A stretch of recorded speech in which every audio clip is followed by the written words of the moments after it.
Greetings, citizens, and welcome back to the Hidden Dagger Inn. My name is Peon, and tonight we're going to briefly discuss some of the key topics during the stream and break down the Lawless Zones. Should they be permanent? So without further ado, let's begin. Ready to work. First off, I really didn't mind the phases, even though Alpha 2 was initially promoted as persistent. I believe that there's good reason for this shift. They're aiming to work on server stability and scalability. By starting with 3000 CCU or concurrent player base, which is obviously less than the 8 to 10,000 that they're going for, but baby steps are going to be necessary in the early stages of Alpha 2. With over 100,000 players expected launching on October 25th, this will help get the servers tested and up and running like a well-oiled machine for November 8th when the rest of the new Alpha 1 phase key holders join in. Taking into account the 3 phases that they proposed, we all know that this is a work in progress, as testing can have a great effect on the timeline and the content delivered throughout these phases. Now, while they never explicitly said that the phases themselves would be delayed, they did mention that certain aspects within these phases might be pushed back as they progress further. And by goal, I mean it might change, is to have these things in that phase. So before the end of the phase, our goal, and by goal we mean they might change, is to have these things in the phase. Steven did try to make very clear throughout the stream that development is always changing and sometimes things don't always go as planned. But in the big scheme of things, we're here to test, right? So that's fine, because there's going to be plenty of things to test. With the sheer number of testers, especially early on, loads of bugs will be found that need squashing. The 4-day window will give them time to improve the server performance and address major issues and exploits. Speaking of exploits, Steven did make it very clear, don't abuse them. Instead, help them out. He mentioned that you would be rewarded, which is a great incentive not only to support the game you love, but also be recognized for it. Hey, who knows, maybe they'll give you a statue of you stomping a bug with your player character's face on it. Let's do the right thing, eh? While bringing up specifically Phase 1, what wasn't mentioned, though, was the specific time of day the test will open up on Friday and close on Sunday. I'm hoping we will get a full weekend, opening up early on Friday and closing late on Sunday. Since weekends are usually most of the time people have other commitments, so a bigger time frame would be ideal.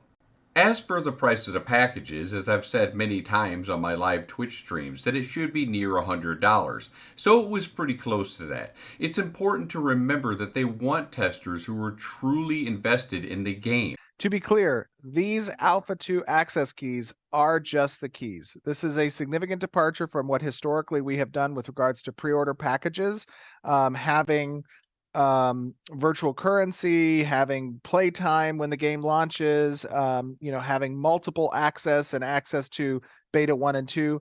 These keys will just have access to Alpha 2, and they will have access to different phases of Alpha 2. It is extremely important. It is extremely important to remember. You are not purchasing access to a game. You are not purchasing access to an early access. You are purchasing access to testing Alpha 2.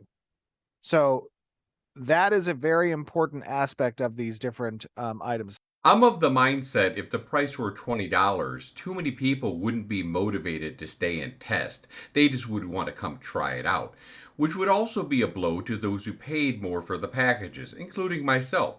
So I see this as a fair approach, balancing respect for the previous backers while welcoming new players who wanted to join in which they were clamoring for. What I was most pleased to see was that the original testers will have 2 weeks before the new buy-ins can join on November 8th. I thought that this was a nice gesture to those who've been in it for the long haul. While I was making this video, I was appealing to Intrepid to go ahead and include beta access, because during the live stream it appeared that they weren't going to be included. However, since then, they've released a statement clarifying that new alpha key holders will have access to the beta phases.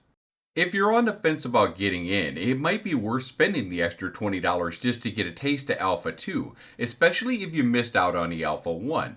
But just remember, this will be the roughest of the stages in Phase 1, so be prepared for that. Factoring in your decision, also keep in mind that Steven mentioned that Phase 3 will likely last at least a year, not including the time before May 1st. Expect some delays along the way, so you should have plenty of time to test the game before it actually goes live. If Phase 1 or Phase 2 or even Phase 3 gets too frustrating for you, it's okay. You still have access. You can come back in a few weeks, or maybe when they put the Rogue in or the Summoner in, or pop in some naval content. Things are going to improve. It's a process. Now let's talk about the part that really piqued my interest, and that's going to be the introduction of the Lawless Zones. One of the significant revelations during the live stream was the introduction of the Lawless Zones. These areas will operate outside the standard node governance, offering a more anarchic environment where players can engage in open PvP without penalties or restrictions present in governed areas. The purpose and impact of these zones are designed to add a layer of risk and reward, especially for those interested in the high stakes PvP and rare resources. They're expected to create dynamic player driven conflict to serve as hotspots for guild activities, although I don't want it to be just limited to just guild activity. I love this idea. In these zones, the moment you enter, you are flagged and can be attacked as a combatant. This is surely going to stir up drama, which I think will be great for the game. I would also like to see the Lawless Zones be abundant with rare resources and give players an incentive to venture in, even if they're solo. This would likely be dangerous, and especially if groups are farming, so the reward should match the risk.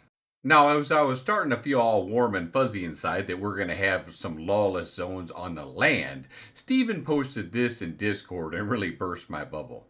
That being said, if you look at his wording in the message, it says most likely. So you're telling me there's a chance? Yeah! So we will likely see these disappear as the open seas arrive, but I'd love to see a form of these zones on land permanently. Not everyone enjoys the sea, or maybe they get seasick, or they can't afford a boat, or simply prefer land-based content. Should only the best things be on the water? I don't think so.